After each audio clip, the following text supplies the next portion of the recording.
Assalamualaikum warahmatullahi wabarakatuh. Apa kabarnya solih-solihah pada hari ini?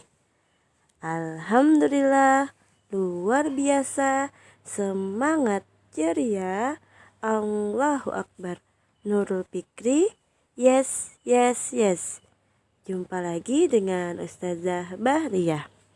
Nah, hari ini kita akan belajar tentang sejarah Nabi Ibrahim alaihissalam.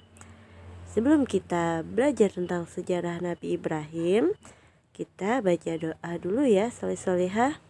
Siap untuk berdoa? Sikap berdoa, tangan diangkat, kepala ditundukkan, mata dipejamkan, hati dikhusyukkan. Berdoa mulai. Istiqdadan, khusyu'an, doaan siap. Abata, a'udzu billahi minasyaitonir rajim. Bismillahirrahmanirrahim. Alhamdulillahi rabbil alamin. Ar-Rahmanir-Rahim. Maliki yaumiddin. Iyyaka na'budu wa iyyaka nasta'in. Ihdinas siratal mustaqim. Siratal ladzina an'amta 'alaihim ghairil maghdubi 'alaihim waladdallin. Amin. Asyhadu an la ilaha illallah. Aku bersaksi bahwa tidak ada Tuhan selain Allah. Wa asyhadu anna Muhammadar Rasulullah. Dan aku bersaksi bahwa Nabi Muhammad utusan Allah. Rabbi shrah li sadri wa yassir li amri wahlul 'uqdatam min lisani yafqahu qawli. Raditu billahi rabba wa bil islami dina wa bi Muhammadin nabiyyan wa rasula. Rabbi zidni ilma warzuqni fahma. Amin ya rabbal alamin. Alhamdulillah, kita sudah mendoakan. Kita akan belajar sejarah Nabi Ibrahim alaihissalam. Selamat menyaksikan soleh-solehah.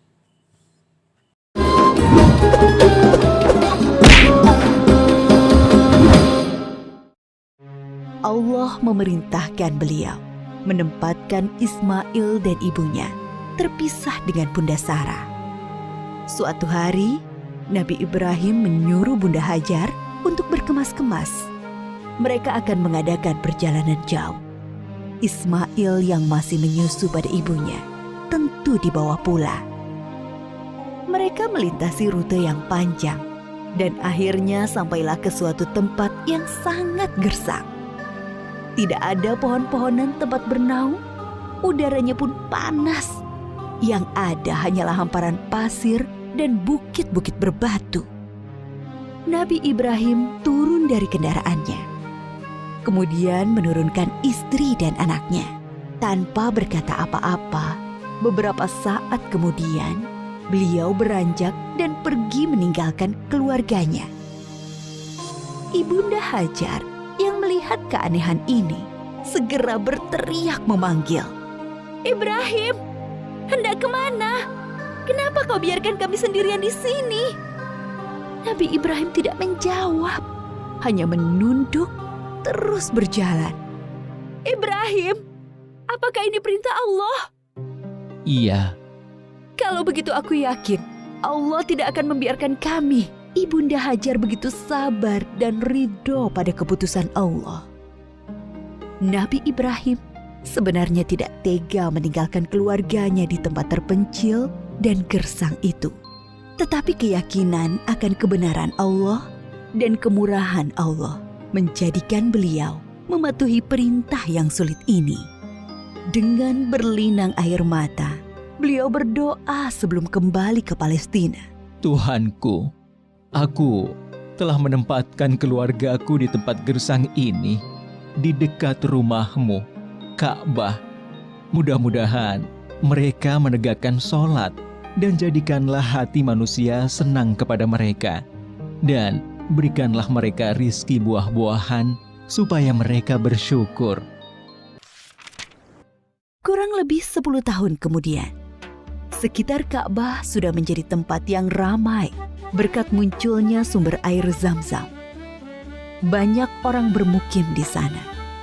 Ibunda Hajar dan Ismail sangat dihormati oleh penduduk karena mereka dianggap pemilik sumber air itu. Ismail tumbuh menjadi anak yang tampan, santun, dan sabar.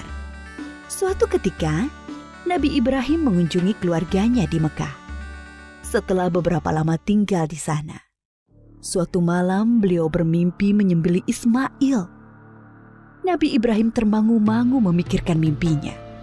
Wahyu dari Allah atau godaan setan? 2 malam berikutnya, mimpi yang sama terulang. Maka pagi harinya, setelah mimpi yang ketiga, beliau yakin ini perintah Allah yang harus dilaksanakan walaupun terasa sangat berat di hati. Nabi Ibrahim bermusyawarah dengan keluarganya tentang mimpi itu. Anakku, aku melihat dalam mimpi, aku menyembelihmu. Pikirkan, apa pendapatmu? Ismail sangat memahami bahwa ayahnya adalah Nabi Allah. Mimpi para nabi adalah wahyu ilahi. Dengan mantap dia menjawab, Ayah, laksanakan perintah Allah. Insya Allah, aku akan sabar menerimanya. Bertambah rasa syukur Nabi Ibrahim. Bertambahlah kecintaan kepada anaknya. Bertambah mantap pula hati beliau melaksanakan perintah yang sulit itu. Berangkatlah Nabi Ibrahim dan Ismail menuju Mina, tempat penyembelihan. Sepanjang jalan, iblis menggoda mereka agar mengurungkan niat pengorbanan Ismail. Ibrahim, dasar ayah tidak punya perasaan. Anak sendiri mau disembelih. Ingat, kau berdoa puluhan tahun meminta anak. Allah sudah memberimu anak yang soleh. Sekarang kau mau sembelih, ha?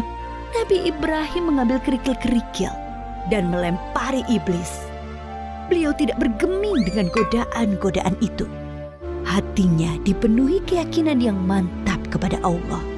Begitu pula Ismail. Sampai di tempat penyembelihan, Nabi Ibrahim membaringkan Ismail, bersiap mengayunkan golok yang tajam ke leher anaknya. Lalu Allah berfirman, "Hai Ibrahim, engkau telah menaati perintahku. Ini adalah perintah yang sulit. Aku memberi balasan orang-orang yang berbuat baik." Allah mengganti Ismail dengan seekor domba yang besar. Itulah yang kemudian disembelih sebagai kurban, sedangkan Ismail tidak jadi disembelih. Peristiwa ketika Ibunda Hajar ditinggalkan sendirian bersama Ismail ketika masih bayi dan pengorbanan Ismail diabadikan dalam rangkaian ibadah haji kita. Peristiwa penting lain antara Nabi Ibrahim dan Ismail adalah ketika Allah memerintahkan mereka meninggikan bangunan Ka'bah. Pondasi Ka'bah sudah ada sebelum masa Nabi Ibrahim. Beliau dan Ismail hanyalah meninggikan temboknya. Ka'bah itu kemudian menjadi pusat ibadah sholat dan haji. Ketika tembok sudah tinggi, Nabi Ibrahim kesulitan membuatnya lebih tinggi lagi, di atas jangkauan tangannya. Maka beliau menjadikan sebuah batu sebagai pijakan kakinya. Pada batu pijakan itu membekas tapak kaki Nabi Ibrahim dan dinamakan Makom Ibrahim yang bisa disaksikan sampai saat ini. Ketika Ka'bah sudah jadi, Nabi Ibrahim berdoa untuk beliau dan Ismail dan anak keturunan mereka berdua. Antara lain, supaya diangkat Rasul dari keturunan mereka. Diangkatnya Muhammad Shallallahu Alaihi Wasallam sebagai Rasulullah adalah jawaban atas doa Nabi Ibrahim. Nabi Muhammad Shallallahu Alaihi Wasallam adalah keturunan Nabi Ismail. Suatu ketika, Nabi Ibrahim sedang berada di Palestina bersama ibunda Sarah. Datanglah tamu asing, 3 orang laki-laki tampan yang tidak dikenal oleh Nabi Ibrahim. Nabi Ibrahim meminta ibunda Sarah memasak sapi panggang untuk menjamu tamu-tamu itu. Nabi Ibrahim memang sangat menghormati tamu. Setelah hidangan siap, Nabi Ibrahim mempersilahkan tamu-tamunya makan. Tetapi para tamu itu sama sekali tidak menyentuh hidangan yang lezat itu. Timbul rasa takut dalam hati Nabi Ibrahim. Jangan takut, kami adalah malaikat utusan Allah. Kami tidak makan dan tidak minum. Kami membawa berita gembira. Allah akan mengaruniai kalian seorang anak yang sangat cerdas, yang mempunyai pengetahuan sangat dalam. Mendengar itu, ibunda Sarah memekik kegirangan. Hah? Benarkah? Padahal aku seorang perempuan tua yang mandul. Adakah tugas kalian yang lain, wahai para malaikat? Sebenarnya kami diutus untuk menurunkan hukuman bagi penduduk Syadum karena mereka keterlaluan. Tapi di sana ada Lut dan orang-orang beriman. Siksa ini hanya mengenai orang-orang yang durhaka. Lut, keluarga serta pengikutnya akan selamat, kecuali seorang istrinya yang jahat. Dia turut binasa. Nabi Ibrahim dikaruniai keturunan di masa tuanya. Beliau sendiri dikaruniai umur panjang. Dari keturunan Nabi Ismail, kelak akan lahir Nabi Muhammad. Sedangkan dari keturunan Nabi Ishak, lahir nabi-nabi Bani Israel. Semua nabi yang ada dalam Al-Quran setelah Nabi Ibrahim adalah keturunan beliau. Maka Nabi Ibrahim disebut juga bapak para nabi. Nabi Ibrahim disebut juga sebagai bapak tauhid yang pertama mengajarkan bahwa Allah adalah Tuhan semesta alam. Para nabi sebelumnya hanya mengajarkan sebatas Tuhan suatu kaum. Nabi Ibrahim diberi gelar Khalilullah, artinya kekasih Allah. Banyak keteladanan yang diajarkan Nabi Ibrahim, yaitu teladan dalam menghormati tamu, menjadi seorang yang hanif, yang mengikuti kebenaran, selalu patuh pada perintah Allah, pemberani, sekaligus penyantun kepada orang tua dan manusia umumnya.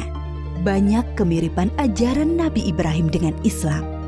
Dari peristiwa Isra Mi'raj, Nabi Muhammad bercerita bahwa sosok Nabi yang paling mirip dengan beliau adalah Nabi Ibrahim.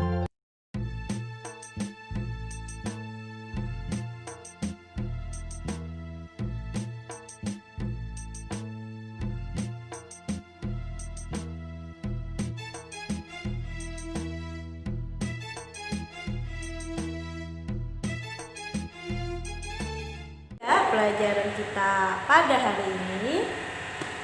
Tetap semangat ya soleh-solehah.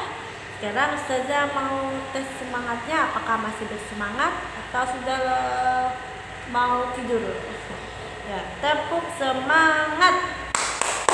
Semangat. Semangat. Alhamdulillah. Semoga soleh-solehah terus bersemangat dalam belajarnya ya. Nah, ini dulu ya pelajaran dari Ustazah untuk hari ini. Sebelum kita menutup pelajaran pada hari ini, hendaklah kita berdoa terlebih dahulu. Tepuk 1 jari, tepuk 2 jari, tepuk 3 jari, tepuk 4 jari, tepuk 5 jari, ditepuk semua. Duduk yang rapi dan siap berdoa. Istiqdadan, khusyu'an, doaan siap. Abatah, a'udzu billahi minasyaitonir rajim. Bismillahirrahmanirrahim. Wal 'asr, innal insana lafi khusr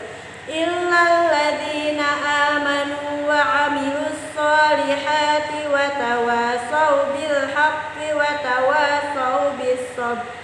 Subhanakallahumma wa bihamdika asyhadu an la ilaha illa anta astaghfiruka wa atubu ilaik. Walhamdulillahi rabbil alamin. Alhamdulillah kita sudah belajar juga untuk hari ini.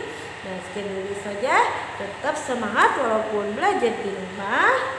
Dan juga jangan lupa sholat 5 waktunya, sholat sunnah duha, murojaah hafalannya, dan membantu orang tua. Dan juga harus terus berdoa semoga pandemi kita cepat berakhir, semoga kita bisa kembali ke sekolah seperti biasa.